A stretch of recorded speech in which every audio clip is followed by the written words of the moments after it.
तरफ देखने का जो अपना नजरिया है वो काफी हद तक बदल चुका होगा, ऐसी मैं आशा करता हूँ। तो आइए, सबसे पहले मैं हमारे एमसीएल के सभी फाउंडर्स का काफी धन्यवाद अदा करता हूँ। स्पेशली हमारे फाउंडर डॉक्टर श्याम गोलब सर, उनके साथ हमेशा उन्हें साथ देने वाले डॉक्टर लवेज यादव सर, इनका मैं शुक्रिया अदा करता हूँ। उसी के साथ मिस प्राची ढोले मैडम, जो हमें हमेशा इंस्पायर करके हमारा मनोबल बढ़ाती रहती है और जिनके आशीर्वाद से हम आज ये काम कर पा रहे हैं, वो श्रीमती मीरा घोलप मैडम जी, इनको भी मैं आभार व्यक्त करता हूँ। उसी के साथ हमारे सीनियर प्राइम बीडीए भुसावल तहसील के मिस्टर रंजीत दातिर सर, इनका भी मैं आभार व्यक्त करता हूँ। और हमारे एमपीओ भुसावल तहसील के मिस्टर दीपक चौधरी सर, जिनके वजह से आज मैं ये प्रेजेंटेशन कर पा रहा हूँ, उनका भी मैं धन्यवाद अदा करता हूँ। और आज के हमारे टॉपिक की ओर चलते हैं।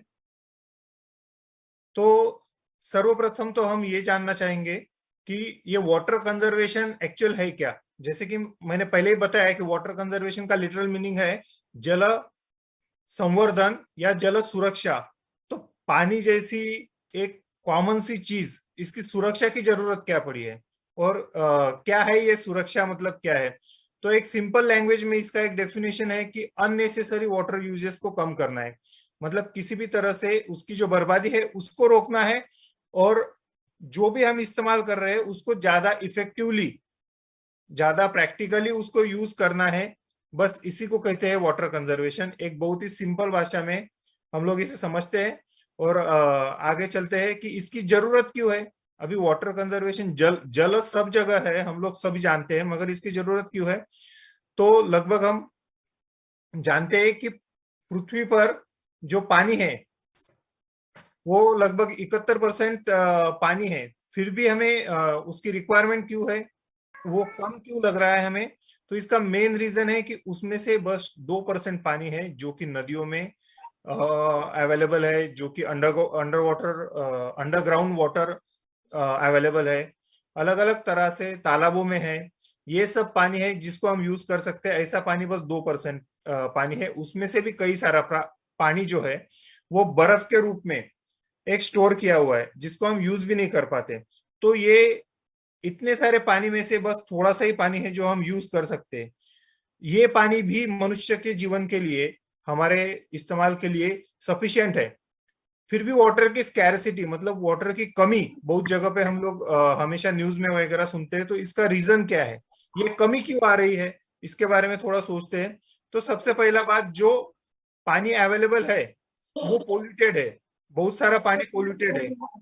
और रीजन क्या, इंडस्ट्रियल ग्रोथ की वजह से पानी पोल्यूटेड हो जाता है, तो हम यूज नहीं कर पाते। उसके बाद विड्रॉइंग मोर ग्राउंड वाटर, मतलब अंडर वाटर जो पानी अवेलेबल है उसका ज्यादा से ज्यादा दोहन आज तक किया गया है। मतलब कुछ सालों पहले जो पानी हमें बस 15 से 50 फीट के अंदर मिल जाता था, वो पानी के लिए आज जो बोरिंग करनी पड़ रही है वो 500 से 600 फीट तक बोरिंग हम लोग करते हैं। तो वहां से हम पानी लिफ्ट कर रहे हैं। इसका मतलब हम डाउन, ज्यादा से ज्यादा नीचे, जमीन के नीचे जा रहे हैं, वो भी कम होते जा रहा है। और पॉपुलेशन ग्रोथ की वजह से वाटर की डिमांड बढ़ रही है, ये कॉमन सी बात है। और जो पानी अवेलेबल है उसका भी मिसमैनेजमेंट हो रहा है। मतलब एक तो गवर्नमेंट एजेंसीज या फिर जो भी सोसाइटीज होती है उनकी तरफ से ये मिसमैनेजमेंट होते रहता है, क्योंकि उसके बारे में कोई भी जागरूक नहीं होता है। उसके बाद रिवर्स बिकमिंग ड्राई, मतलब जो भी नदियां है उनका पानी भी कम होते हुए जा रहा है। तो ये तो एक रीजन हो गया। तो इसका इम्पैक्ट क्या हो रहा है। तो सिंपल सी बात है कि पानी की कमी की वजह से जो पीने के लिए पानी की अवेलेबिलिटी है वो काफी कम हो रही है।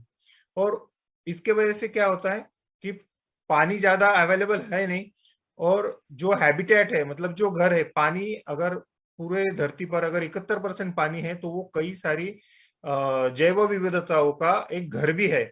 और पानी कम होने की वजह से वो घर भी टूटता हुआ जा रहा है। अगर हम, एक रिपोर्ट है उसके तहत ये माना गया है कि जो पृथ्वी है उसके जो लैंड एरिया है उसके ऊपर बस 20% ही बायोडाइवर्सिटी यानी जैव विविधता है।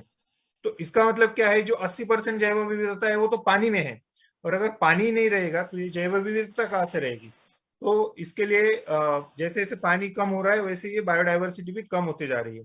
उसके बाद पानी नहीं रहेगा तो खेती अच्छे से नहीं हो पाती है, और उसके वजह से अनाज नहीं आएगा, और उससे होगा भूखमरी जैसी समस्याओं का निर्माण होते जाएगा। उसके बाद है माइग्रेशन, मतलब विस्थापित होने का जो प्रमाण है वो भी बढ़ते हुए जा रहा है। जैसे कि हम सभी जानते हैं कि बहुत सारी जो सभ्यताएं आज तक विकसित हुई है, जैसे सिंधु घाटी सभ्यता हो या मेसोपोटामिया सभ्यता हो, इजिप्ट की सभ्यता हो, कोई भी सभ्यता हो, ये सभी सभ्यताएं कहाँ पे विकसित हुई? तो जहाँ पे नदियां है, जहाँ पे पानी की एक एम्पल अवेलेबिलिटी है, वहीं पे ये सभ्यताएं हुई। और जैसे जैसे पानी कम हो गया, ये सभ्यताओं का विस्थापन होना भी शुरू हो गया। तो पानी इसके लिए बहुत जरूरी है। उसके बाद में अगर पानी नहीं रहा तो फिर गरीबी का प्रमाण भी बढ़ते हुए जाता है। उसके साथ ही वेस्टेज ऑफ टाइम, यूनिसेफ का एक रिपोर्ट है, उसके तहत ये कहा गया है कि लगभग 200 million hours of women's and girls, मतलब महिलाओं के और बच्चियों के 200 मिलियन आवर्स बस वेस्ट होते हैं पानी कलेक्ट करने के लिए।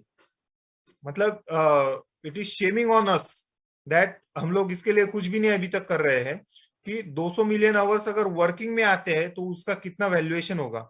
और इनका जो समय है वो सही में, जैसे हमारे यहाँ कहावत है, किसी भी चीज की अगर बर्बादी दिखाना है तो हम लोग कहते हैं कि पानी में गया, तो इनका समय पानी में गया दोनों तरह से। एक तो उसके लिए घूमना पड़ रहा है पानी के लिए, और जो समय है वो वेस्ट भी हो रहा है। उसके बाद उनका एग्रीकल्चरल इनकम जो है, हम सब लोगों का एग्रीकल्चरल इनकम अगर पानी नहीं रहा तो वो भी कम होते हुए जाता है। और अल्टीमेट समस्या आती है कि वॉर। अभी आप लोग सोचेंगे कि पानी की वजह से भी कहीं युद्ध हो सकता है क्या? तो जी हाँ, इसका उदाहरण मैं अभी वर्ल्ड लेवल का ना देते हुए हमारे देश का ही देता हूँ, कि हमारी पाकिस्तान के साथ एक इंडस वाटर ट्रीटी करके एक ट्रीटी है। उसके तहत हम जो इंडस रिवर है उसका पानी अगर कम ज्यादा यूज करते हैं तो भारत और पाकिस्तान के जो संबंध है उसके ऊपर असर होता है। उसी के साथ ब्रह्मपुत्र वाटर ट्रीटी चाइना और अपना जो बांग्लादेश है उसके साथ भी है। और इनका पानी अगर डैम कंस्ट्रक्ट होता है या फिर पानी का कम ज्यादा इस्तेमाल होता है, तो ये देशों के बीच में जो भी समस्याएं है वो बढ़ जाती है, और इंटरनेशनल लेवल पे प्रेशर बढ़ जाता है। तो इससे वॉर भी हो सकता है, ये भी एक इम्पैक्ट है वाटर का, तो हम लोग इसकी सिवियरिटी समझ सकते हैं। उसके बाद ये एक रिपोर्ट है जिसमें वाटर स्ट्रेस लेवल का बताया है। एक सिंपल भाषा में अगर बताऊं तो 2040 तक जहाँ पे वाटर मतलब पानी का बहुत ज्यादा स्ट्रेस बढ़ेगा, ऐसे कंट्री में भारत का भी नाम आ रहा है। एक रेड इसमें इसको दिखाया गया है। तो हमारे देश की भी ये समस्या है, बस किसी अफ्रीकन कंट्री की या फिर बाकी देशों की नहीं, तो हमारी भी ये समस्या है। अभी ये तो हमने प्रॉब्लम एक आइडेंटिफाई कर लिया, मगर इसका सोल्यूशन क्या है? तो समस्या है तो उसका समाधान भी होगा। तो इसके साथ हम अभी ये समस्याओं के ऊपर चलते हैं। तो सबसे पहले हमें तो वाटर कंजर्वेशन के लिए अपना बिहेवियर, जो हमारा बर्ताव है, एक पानी की तरफ देखने का जो नजरिया है वो बदलना है। उसके लिए क्या है, तो हमारा एटीट्यूड क्या है पानी की तरफ, उसको बदलना है। हमारी इमोशन क्या है, कि अगर हम लोग ये समझते हैं कि पानी कुछ नहीं है, हमेशा हमें मिलता है, उसको फेंक भी दिया तो भी कोई प्रॉब्लम नहीं है, तो ये इमोशन हम लोग अगर डेवलप करते रहेंगे तो आगे चल के पानी को कंजर्व नहीं कर पाएंगे। उसके बाद कल्चर, हमारा कल्चर, जैसे हम लोग अगर कल्चर के बारे में बात करें तो भारतीय संस्कृति में ऐसा कहा गया है कि पूरे धरती का जो निर्माण है वो पंचमहाभूतों से किया गया है, और उसमें से एक है आप, जिसे आप कहते हैं, उसका मतलब है पानी। तो इतना महत्व पानी को दिया गया है। उसी के साथ सभी जलाशय या फिर नदियों को हम लोग देवताओं का दर्जा देते हैं। तो फिर ये भी महत्वपूर्ण है कि हमारा कल्चर को हमें अगर संजो के रखना है तो उन देवताओं को भी दूषित नहीं करना है। उनका जो महात्म्य है वो भी हमें बरकरार रखना है। और कल्चर के बारे में और बताएंगे तो फिर जो देवों के राजा है उनका डिपार्टमेंट कौन सा है, अगर इसके बारे में सोचेंगे तो उनका डिपार्टमेंट भी वर्षा का डिपार्टमेंट है, यानी कि पानी का। और हम लोग जानते हैं जो हेड ऑफ द डिपार्टमेंट रहता है, मतलब हेड रहता है किसी भी ऑर्गेनाइजेशन का या फिर किसी देश का अगर हेड रहता है, तो वो हमेशा अपने पास काफी महत्वपूर्ण डिपार्टमेंट रखता है। तो इससे पानी का क्या महत्व है वो हम समझ सकते हैं। उसके बाद हमारी आदतें हमें बदलनी है। अगर वाटर को कंजर्व करना है तो हमारी आदतों में बदलाव लाना बहुत जरूरी है। उसके बाद अवेयरनेस, सिर्फ हमें दूसरों को भी इसके बारे में अवेयर करना है कि पानी का जो कम होते जा रहा है या पोल्यूशन है, ये एक समस्या है, इसके बारे में ही लोगों को जानकारी नहीं है, तो इसके लिए भी अवेयरनेस करना बहुत जरूरी है। उसके बाद में इन्वॉल्वमेंट, ये एक दूसरे का काम नहीं है, इसमें सब जब इन्वॉल्व होंगे तभी ये काम हो पाएगा। और रिस्पॉन्सिबिलिटी, ये रिस्पॉन्सिबिलिटी किसी एक की नहीं है, हम सब की रिस्पॉन्सिबिलिटी है, ये हम सब लोग जब समझेंगे तभी हम लोग वाटर कंजर्वेशन कर पाएंगे। तो आइए ये कैसे करना है, तो इसका एक सिंपल मैंने 3 भागों में विभाजित किया है। जिम्मेदारी जो है हमारी, वो सबसे पहले जैसे कि आदत होती है सब लोग गवर्नमेंट के ऊपर ये करना, तो पहली जो जिम्मेदारी जो है वो गवर्नमेंट की है, नो डाउट, इसके ऊपर हम लोग कोई मतलब डाउट नहीं लेते। मगर दूसरी जिम्मेदारी तो किसी संगठन की है, किसी ग्रुप की है। और तीसरी जिम्मेदारी जो हमारी है, जिससे भी हम मुकर नहीं सकते, वो हमारी जिम्मेदारी है। तो आइए इसी तीनों पॉइंट्स पे हम आगे बढ़ते हैं। सबसे पहले रिस्पॉन्सिबिलिटी ऑफ गवर्नमेंट, तो गवर्नमेंट की जिम्मेदारी क्या है। गवर्नमेंट जो भी काम करती है वो काफी लार्ज स्केल पे होता है। तो इसी तरह से लिंकिंग ऑफ रिवर, जैसे हम लोग जानते हैं कि भारत में 2 प्रकार की नदियां हैं, एक को पेरिनियल और एक सीजनल। जो पेरिनियल रिवर्स रहती है वो साल भर बहने वाली नदियां कहते हैं उनको। ये मोस्टली हिमालयन रिवर्स है जिनका उगम स्थान हिमालय या फिर किसी पहाड़ों में रहता है। और दूसरी रहती है सीजनल। तो भारत में जैसा कि इसका पूरा लैंड कवर है वो काफी बड़ा है, तो कई सारी नदियां रहती है जहाँ पे बाढ़ जैसी समस्याएं आती है। जैसे हम सौरव बिहार कहते हैं कोसी को, वहां पे हर साल लगभग बाढ़ आते रहती है। और कुछ ऐसी नदियां रहती है जो बस बारिश होती है तब 3-4 महीनों के लिए बहती है और उसके बाद में ड्राई हो जाती है। तो गवर्नमेंट इसके ऊपर काम कर रही है, जिसे नदी जोड़ प्रकल्प भी कहते हैं, और उसको कहते हैं लिंकिंग ऑफ रिवर्स, मतलब ये नदियों का पानी एक दूसरे से जोड़ना। उसके बाद क्रिएशन ऑफ रिजर्वायर, मतलब डैम्स वगैरह का जो रिजर्वायर होते हैं उसका निर्माण करना, ये भी काफी बड़ा काम रहता है, और इस पे भी गवर्नमेंट काम कर रही है। उसके साथ जो रिजर्वायर बनाए गए हैं, यानी कि डैम्स वगैरह बनाए गए हैं, उसमें कीचड़ वगैरह जमा हो जाता है, तो ये साफ करने का भी बहुत बड़ा काम रहता है, वो भी गवर्नमेंट कर रही है। उसके साथ जो पानी अवेलेबल है उसका इफेक्टिवली मैनेज करना, ये काम भी एक गवर्नमेंट का रहता है, जो कि वो कर रहे हैं। उसके साथ जो इंडस्ट्रीज होती है उनका कम से कम वाटर पोल्यूशन करना चाहिए, इसके लिए स्ट्रिक्ट लॉज बनाना, ये भी गवर्नमेंट का एक काम है, वो भी गवर्नमेंट कर रही है। उसी के साथ जो किसान होते हैं उनको वाटर हार्वेस्टिंग और एडवांस इरिगेशन टेक्निक्स डेवलप करने के लिए या फिर इम्प्लीमेंट करने के लिए इंसेंटिवाइज करना या फिर सब्सिडी देना, ये ऐसे भी काम government time to time expect हम लोग गवर्नमेंट से करते हैं, और गवर्नमेंट काफी हद तक करते रहती है। उसी के साथ वाटर रेजिस्टेंस वैरायटी जो होती है क्रॉप्स की और ट्रीज की, उसको भी डेवलप करने के लिए जो भी रिसर्च है उसको प्रमोट करने के लिए भी गवर्नमेंट काम करते रहती है। इसके बाद जो गवर्नमेंट का अभी इनिशिएटिव चल रहा है वो इसमें एक दिखाया गया है, प्रधानमंत्री कृषि सिंचाई योजना, सही फसल कैंपेन, अमृत सरोवर मिशन, जल जीवन मिशन, ये अलग अलग योजनाएं हैं जिसके तहत गवर्नमेंट जो काम हम लोग एक्सपेक्ट कर रहे हैं वो कर रहे हैं। उसके बाद हमारी रिस्पॉन्सिबिलिटी क्या है, सबसे बड़ी बात हम क्या कर सकते हैं इसमें। बस प्रॉब्लम आइडेंटिफाई हो गया तो फिर अभी करना भी तो हमें है, तो क्या करना है। बहुत छोटा छोटा बदलाव, जैसे हमने बोला कि हैबिट्स में बदलाव करना है, ब्रश कर रहे हैं, शेविंग कर रहे हैं या फिर सोप अप्लाई कर रहे हैं, तो उस वक्त अगर बस हम टैप बंद कर दें, बस 2 मिनट का अगर टैप भी बंद कर दिया तो भी बहुत सारा पानी उससे बच सकता है।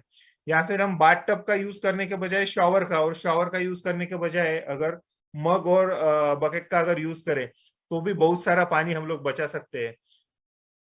पानी का इस्तेमाल जो है वो करना तो जरूरी है, मगर किस तरह से उसे बचाया जा सकता है, ये हैबिट्स बस डेवलप करना है। उसी के साथ कई बार हम लोग देखते हैं कि कई सारी पाइपलाइन फूट गई है या फिर लीकेज है, उसका अवॉइड करना, अननेसेसरी फ्लश का इस्तेमाल करना, या फिर फ्लश में ऐसी सेटिंग भी कर सकते हैं जिससे कि पानी का इस्तेमाल थोड़ा कम हो, जितना जरूरी है उतना ही पानी बाहर आ सकता है। और फिर हमारे बहुत सारे अप्लायंसेस भी होते हैं हम लोग यूज करते हैं, जैसे वॉशिंग मशीन है, डिश वॉशर है, इस तरह का जो अप्लायंसेस हम लोग यूज करते हैं उसमें भी पानी का सेटिंग रहता है, मगर हम लोग उसके ऊपर कभी ध्यान नहीं देते। बस मशीन को ऑटो मोड में लगा दिया तो वो मशीन अपने आप पानी लेगी और काम करते रहेगी। उसका भी अगर सेटिंग थोड़ा सा चेंज करें तो भी हम लोग बहुत अच्छा काम कर सकते हैं। इसके बाद ये एक एग्जांपल दिया है, हम लोग जो पानी यूज करते हैं दिन में एक आदमी लगभग 165 लीटर पानी का इस्तेमाल करता है। एक फैमिली लगभग 450 लीटर पानी हर दिन यूज करते हैं और एक साल में 70,000 लीटर तक पानी यूज करते हैं। अगर हम लोग, और इसमें से पानी जो बहुत ही ज्यादा नेसेसरी है ड्रिंकिंग के लिए कितना यूज करते हैं, तो बस 4% पानी है जो ड्रिंकिंग के लिए यूज होता है, और बाकी 30% पानी तो हम बस टॉयलेट में फ्लश करने में बर्बाद कर देते हैं, और 13% जो पानी है वो वॉशिंग के लिए यूज होता है। तो ये देखिए एक छोटा सा हम लोग अगर खुद देखेंगे तो हम लोग कितना पानी सही में यूज करते हैं जिस पानी की हमें जरूरत है। उसके बाद में जिम्मेदारी एक ग्रुप की क्या हो सकती है, ये सबसे महत्वपूर्ण स्लाइड है, और इसके आगे हम लोग एमसीएल से भी काफी एक्सपेक्ट करते हैं, क्योंकि एमसीएल जानता है ग्रुप का महत्व क्या है। एमसीएल का आज पूरे भारत में एक अच्छा खासा नेटवर्क है, तो हम लोग इससे इसके साथ क्या कर सकते हैं। तो सबसे पहली बात अफॉरेस्टेशन, इसका मतलब जो भी जंगलों का कवर है या पेड़ पौधों का जो लैंड कवर है वो बढ़ाना चाहिए। तो ये बढ़ाना चाहिए मतलब क्या, पानी के ऊपर पेड़ डिपेंड है और पेड़ के ऊपर पानी डिपेंड है, दोनों एक दूसरे के ऊपर डिपेंड है। तो ये कैसे कर सकते हैं, जहाँ पे पानी है वहां पे तो अगर पेड़ लगा दे तो फिर वो आना तो काफी इजी बात लगती है, मगर कुछ जगह ऐसी रहती है जहाँ पे पेड़ को प्लांटेशन करना और उसका संवर्धन करना ये काफी दिक्कत वाली बात होती है पानी की किल्लत की वजह से। तो ऐसी जगह पे पानी देने की जो मेथड है वो हम लोग अगर थोड़ा थोड़ा बदलाव कर दे तो उससे भी बहुत बदलाव हो सकता है। ये पिक्चर में हम लोग देख रहे हैं कि पानी अगर सरफेस लेवल पे देने के बजाय अगर उनके रूट्स तक पहुंचे इस तरह से अगर दिया जाए तो हम लोग कम पानी में भी अच्छा प्लांटेशन कर सकते हैं और ट्री कवर को बढ़ा सकते हैं। उसके साथ साथ protection of water from pollution, एक तो बात हो गई गवर्नमेंट की कि इंडस्ट्रियल लॉस करने हैं, उनको एक सर्विलेंस रखना है, ये सब गवर्नमेंट का काम है। मगर हमारा काम क्या है, तो हम जो भी काम करते हैं या फिर जो भी हम त्योहार मनाते हैं उस त्योहारों में नदियों को जो देवताओं का स्थान दिया है उसको बरकरार रखना है, तो उनको गंदा नहीं होने देना है। एक उपक्रम होता है निर्माल्य संकलन, निर्माल्य यानी कि जो पूजा पाठ करने के बाद जो भी बचा रहता है जिसे हम प्लास्टिक पॉलीथीन में भर के फेंकने की कोशिश करते हैं, ये सबसे गलत बात है। बस इसको अगर सेग्रीगेट किया जाए तो उससे काफी अच्छा खाद हमारे जमीनों के लिए, हमारे सभी जो प्लांट्स होते हैं उनके लिए अच्छा खाद भी बन सकता है, और जो पानी है उसको भी गंदा होने से हम लोग बचा सकते हैं। तो ये काम भी एक ग्रुप एक्टिविटी है।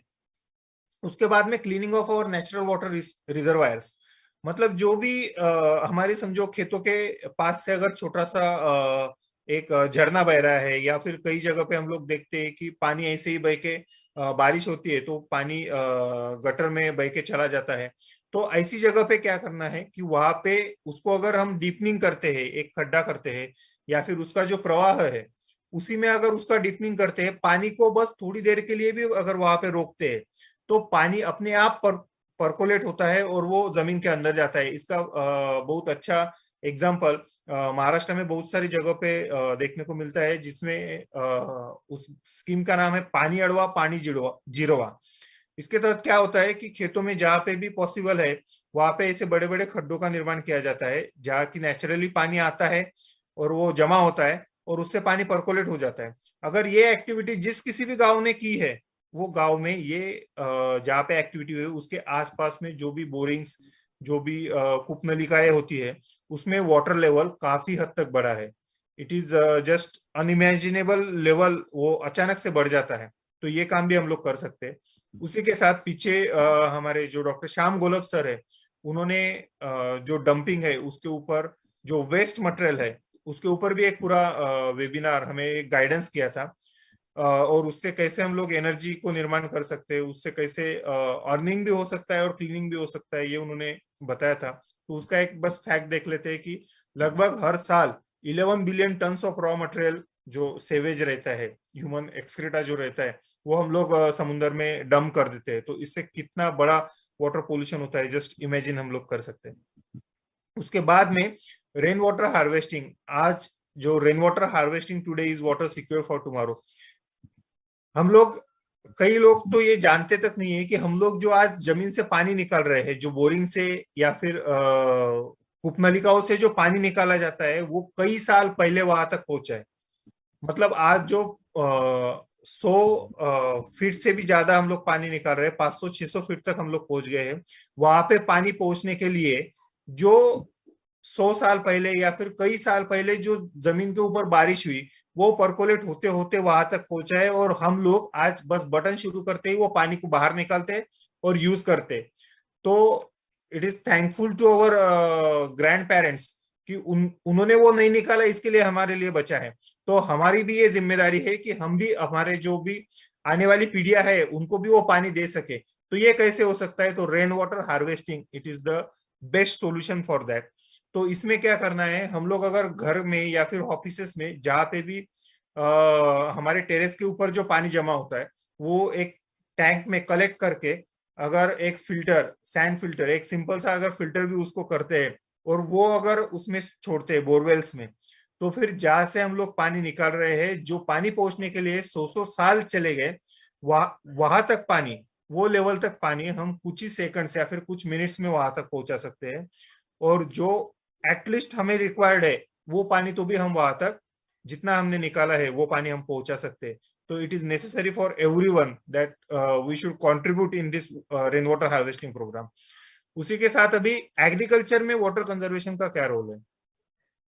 तो इसमें दो प्रकार है, एक माइक्रो कैचमेंट वाटर हार्वेस्टिंग और एक मैक्रो कैचमेंट वाटर हार्वेस्टिंग। मतलब एक छोटी तरह का और एक बड़े लेवल का जो वाटर हार्वेस्टिंग होता है। छोटे इसका हमने एक एग्जांपल देखा, रेन वाटर हार्वेस्टिंग मतलब रूफ टॉप पे जो पानी आता है उसको कलेक्ट करना और वो अपने इसमें छोड़ देना, बोरिंग में वगैरह। मगर जो बड़े एरिया होते हैं वहां पे पानी जो होता है, जैसे कि आजू बाजू अगर पहाड़ है और एक ऐसा खाई जैसा एरिया अगर कहीं पे डेवलप होता है, तो वहां पे पानी कलेक्ट करना, उसको ब्लॉक करना और वो पानी परकोलेट होने देना। ऐसा सब सरफेस स्टोरेज है, फूड वाटर डाइवर्जन है, ये कुछ टेक्निकल पॉइंट्स है। मतलब जो भी करना चाहता है उसमें एक एक का डीपली स्टडी करके वो हम लोग इम्प्लीमेंट कर सकते हैं, और इसके रिजल्ट्स भी अच्छे हैं और काफी लार्ज स्केल तक इसके रिजल्ट्स आते हैं। उसी के साथ एक टेरेस फार्मिंग करके, कंटूर फार्मिंग, ये मोस्टली पहाड़ी एरिया में होता है। मेन रीजन ये होता है कि पहाड़ी एरिया में खेती इजीली नहीं हो सकती, तो इसमें अगर हम लोग खेती को, मतलब जो ढलान है उसको अगर टेरेस की तरह हम लोग बनाते हैं, तो पानी जो है वो रुक रुक के नीचे आता है। जो ऊपर पानी, बारिश का पानी आता है, वो अगर रुक रुक के नीचे आएगा तो वो परकोलेट होगा और वो हमारी जो फसल है उसको काफी अच्छे तरीके से नरिश करेगा, उसको अच्छे तरीके से डेवलप करेगा। तो ये भी एक अच्छा एक जरिया है जिसके तहत हम ऐसी जगहों पे भी खेती कर सकते हैं। इसका अगर एग्जांपल देखना होगा तो आसाम की जो अपना टी फार्मिंग है वगैरह, ऐसी ऐसी बहुत सारी जगह पे होते रहता है। इसको अलग अलग जगह पे अलग अलग नामों से पहचाना जाता है, जैसे कि अभी सभी भारत के अलग अलग जगह से आए हुए हैं। तो एक जनरल नाम है कंटूर फार्मिंग या फिर टेरेस फार्मिंग। उसके बाद एडवांस इरिगेशन टेक्निक्स को डेवलप करना। इसके तहत क्या होता है कि अगर पानी देने की दो पद्धतियां होती है। एक तो डायरेक्ट पानी को ओपन छोड़ देना फसल के अंदर और उससे फसल को ग्रो करना, मगर इससे पानी की बर्बादी बहुत ज्यादा होती है। इसके लिए कुछ एडवांस टेक्निक्स होती है, जैसे कि ड्रिप इरिगेशन है। अगर इससे हम लोग पानी देते हैं तो फिर कम पानी में ज्यादा से ज्यादा एरिया में हम लोग फार्मिंग कर सकते हैं, जिससे जमीन का भी नुकसान नहीं होता है और प्लांट्स को भी जितना रिक्वायर्ड है उतना ही पानी उतने ही समय में मिलता है। तो ये टेक्निक्स का भी इस्तेमाल कर सकते हैं। उसके बाद बस इरिगेशन का ये सभी पाइपलाइन बिछा दिया और छोड़ दिया, ऐसा नहीं होता है कभी भी। तो इसमें अगर 3 स्टेप अगर ऑडिट हम लोग इसका करते हैं, मतलब क्या? पहली बात तो पानी का जो भी इरिगेशन ऑडिट है, जो नलियां हमने बिछाई है वो कहाँ पे ब्लॉक है क्या, उसको एक चेक करना। दूसरी बात, जो सॉइल के ऊपर वो ड्रॉप्स गिर रहे हैं वहां पे प्रॉपर पेनिट्रेशन पानी का हो रहा है कि नहीं हो रहा है। और तीसरी बात, पानी की अवेलेबिलिटी क्या है। मतलब बारिश वगैरह के जो सीजन होता है उसमें अलग पानी की रिक्वायरमेंट रहती है, और जो समर वगैरह रहता है उसमें अलग पानी की रिक्वायरमेंट रहती है। तो इस हिसाब से अगर हम लोग अपना इरिगेशन का जो भी शेड्यूल है वो अगर बनाते हैं तो हम लोग काफी हद तक पानी बचा सकते हैं। और इसका हमारे मतलब जो प्राचीन प्रथाएं है पानी देने की, ये स्लाइड बस उसी से लिया गया है। ऋग्वेद में भी इसका उल्लेख मिलता है कि पानी देने की सही पद्धति क्या है। टाइमिंग क्या है पानी देने का, तो शाम के समय मतलब सूर्यास्त के बाद में अगर पानी दिया जाए तो फिर पानी का जो इवेपोरेशन है वो रेट कम रहता है, तो ज्यादा देर तक पानी जो अपना प्लांट है उसके जड़ों तक पहुंचने को मिलता है पानी को, और उसका फायदा भी ज्यादा होता है। उसी के साथ अमाउंट ऑफ वाटर, तो ये डिपेंड करता है सॉइल के ऊपर। जैसे हम लोग जानते हैं कि भारत में लगभग 8 प्रकार की मृदाएं यानी कि सॉइल अलग अलग प्रकार की मिलती है। रेगुर है, ब्लैक कॉटन सॉइल है, या पीली मिट्टी है, अलग अलग हर जगह पे है। उस हिसाब से पानी की रिक्वायरमेंट भी अलग होती है। तो एक बस थ्योरेटिकल पढ़ लिया और हर जगह पे उतना ही पानी दिया तो ये भी नहीं चलेगा। Amount of water is different for every type of soil.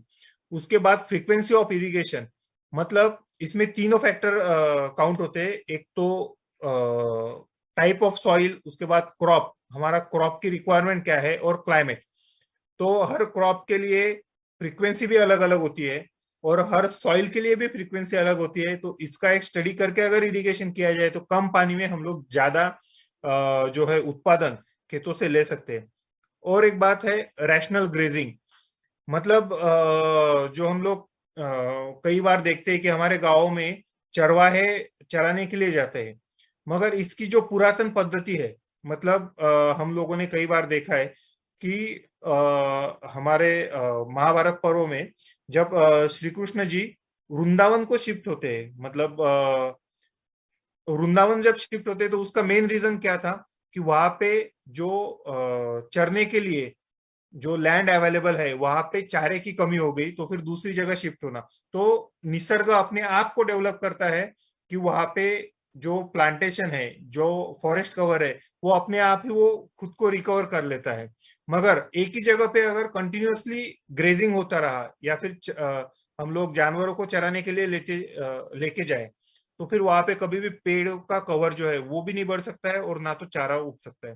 तो इसके लिए कुछ समय के लिए एक एक एरिया को खुला छोड़ देना, ये भी एक रैशनल ग्रेजिंग का एक पार्ट है इसके तहत भी। और अगर फॉरेस्ट कवर बढ़ता है तो वहां पे जो पानी है वो जमीन के ऊपर से सीधा ना बहते हुए जमीन के अंदर जाएगा। एक स्टडी ये बताती है कि पीपल का पेड़, बस एक जो परिपक्व पीपल का पेड़ है उसको एक बारिश के सीजन में वो 50 फीट नीचे तक पानी, 50 मिलियन लीटर पानी वो 50 फीट नीचे तक लेके जा सकता है, जिसके तहत 24 एकड़ जमीन को इरिगेट किया जा सकता है। तो ऐसा बस एक पेड़ का है। तो हम रैशनल ग्रेजिंग का इंपॉर्टेंस इससे समझ सकते हैं। उसके बाद ऑर्गेनिक फार्मिंग।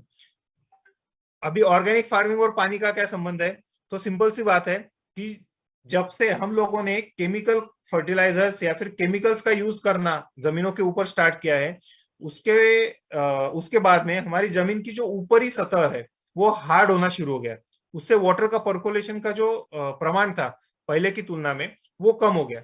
मगर ऑर्गेनिक फार्मिंग में क्या होता है कि हम लोग नेचुरल जीव जंतुओं को भी बढ़ावा देते हैं हमारे एग्रीकल्चर के साथ में, जैसे तो इसकी वजह से ये होता है कि जो पानी आता है वो पानी ज्यादा से ज्यादा पर्कुलेट होके नीचे जाता है। तो एमसीएल का एक कॉन्सेप्ट ऑर्गेनिक फार्मिंग हम लोग जो करने वाले हैं उसके तहत भी वाटर कंजर्वेशन हो सकता है।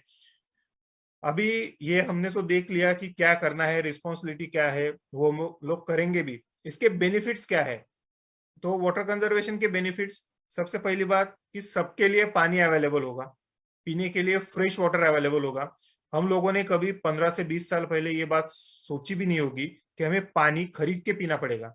आज जिस बोतल को हम लोग 10-15 रुपए 20 रुपए में खरीदते हैं, वो 15 से 20 साल पहले कोई भी इजीली देता था और फ्री रहता था। पानी के लिए पैसा, ये भारत में तो भी ये कॉन्सेप्ट नहीं होना चाहिए था, मगर हमारी गलतियों की वजह से हमको वो भी अपनाना पड़ रहा है।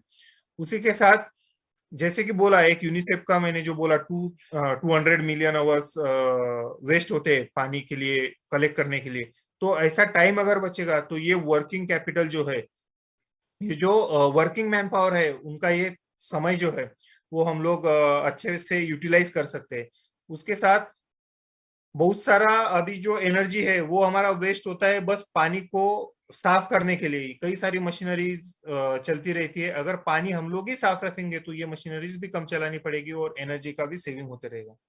उसके साथ हम लोग अगर पानी का रेन वाटर हार्वेस्टिंग जैसे प्रोग्राम्स करते हैं तो फिर वाटर टेबल लेवल जो है उसको भी वो भी ऊपर आते हुए जाएगी।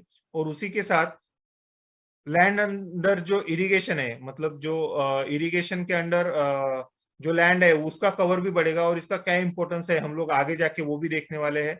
जस्ट एक मतलब एक जादू किस तरह से हो सकती है इससे, ये भी हम आगे देखेंगे। उसी के साथ रिवर्स जो है, हमारी जो नदियां है वो खुद से जो है अपने आप को साफ करने की उनकी जो टेंडेंसी है उसको डेवलप कर पाएंगे। हम लोग जानते होंगे कि भारत का जो राष्ट्रीय जल प्राणी है उसको मतलब गैंजेटिक डॉल्फिन कहते हैं, वो बस साफ पानी में मिलता है। मगर जिस तरह से हम लोग पोल्यूट कर रहे हैं उसकी संख्या भी कम होती हुई जा रही है। तो हमारे अगर राष्ट्रीय जल प्राणी को भी हम संभाल नहीं सकते तो फिर आगे चल के क्या हो सकता है। इसके बाद अभी benefit for MPO and MVP, अभी तक अगर हम लोगों ने इसके बारे में अगर कुछ भी नहीं सोचा होगा, या फिर ये अगर हम लोगों को पानी के बारे में अगर कुछ भी महत्व नहीं होगा, तो भी ये स्लाइड से अभी हमारा नजरिया बदल सकता है अगर हम लोग इसको अगर डिटेल से पढ़े तो। सबसे पहली बात कि वाटर कंजर्वेशन से क्या होने वाला है, मतलब हम लोग क्या करने वाले हैं। तो हमारा जो एग्रीकल्चरल लैंड है, हमारे जो विलेजेस है उसके अंदर जो भी एग्रीकल्चरल लैंड है उसको बढ़ाने वाले हैं। अगर ये बढ़ाते हैं तो इससे क्या होता है, तो ये इरिगेटेड लैंड बढ़ाने से अगर हमारा जो नेपियर ग्रास का अगर एग्जांपल हम लोग देखते हैं, तो नेपियर ग्रास की जो कटिंग्स है, कटिंग सीजन है, वो 2 से 3 टाइम्स बढ़ सकती है, 2 से 4 टाइम्स बढ़ सकती है। मतलब अगर नॉन एग्रीकल्चरल लैंड में हम लोग बस नेपियर ग्रास का कटिंग बस 1 से 2 बार ले सकते हैं, जब बारिश होती है तब एक बार, और बारिश बस रुकने के थोड़ी दिनों बाद, मतलब 2 ही सीजन में हम लोग कटिंग कर सकते हैं। मगर इरिगेटेड लैंड अगर बढ़ जाता है तो इरिगेटेड लैंड पे हम लोग कम से कम 4 बार से ज्यादा उसका कटिंग कर सकते हैं। तो इसका मतलब क्या होता है कि 1 एकड़ में 1 लाख रुपए का इनकम हमारा हर साल बढ़ सकता है। अगर एक विलेज में 1 एकड़ में अगर 1 लाख रुपए का इनकम बढ़ता है, और अगर हम लोग इरिगेटेड लैंड, अगर इरिगेटेड लैंड हमारे एक मतलब जो विलेज है वहां पे बस 200 एकड़ से बढ़ाते हैं, बस 200 एकड़ से अगर इरिगेटेड लैंड बढ़ता है तो वो विलेज का इनकम जो है वो 2 करोड़ रुपीज से बढ़ जाता है। जस्ट इमेजिन, 2 करोड़ रुपीज एक जो हमारा जो भी खेड़ा है, जो भी विलेज है, उसका इनकम बढ़ेगा। अभी अगर विलेज का इनकम 2 करोड़ से बढ़ेगा तो एमवीपी का इनकम 10% भी पकड़ेंगे तो 20%, ये सब मिनिमम पकड़ा हुआ है। और बस नेपियर ग्रास के बारे में पकड़ा है। मगर एमसीएल तो काम कर रहा है बहुत सारे अलग प्रोडक्ट्स के ऊपर भी, जैसे कि ऑर्गेनिक फार्मिंग वगैरह है, जिसको भी इस इरिगेटेड लैंड से फायदा होने वाला है। तो इट्स जस्ट अ मिरेकल। और ये बस नेपियर ग्रास के बारे में है। तो अदर प्रोडक्ट्स का अगर कैलकुलेशन बताऊंगा तो और ये बहुत बड़ा बढ़ जाएगा। तो इसके लिए वाटर हार्वेस्टिंग या फिर वाटर कंजर्वेशन ये क्यों जरूरी है, इसका रिलेवेंस क्या है एमसीएल के साथ, एमपीओ के साथ, एमवीपी के साथ, और ये क्यों करना चाहिए, इसके लिए ये बस एक एग्जांपल दिया। आप सभी लोग बाकी जानकार है, कोई ज्यादा बताने की जरूरत नहीं है। आप सभी लोगों ने ये देखा और आशा करता हूं कि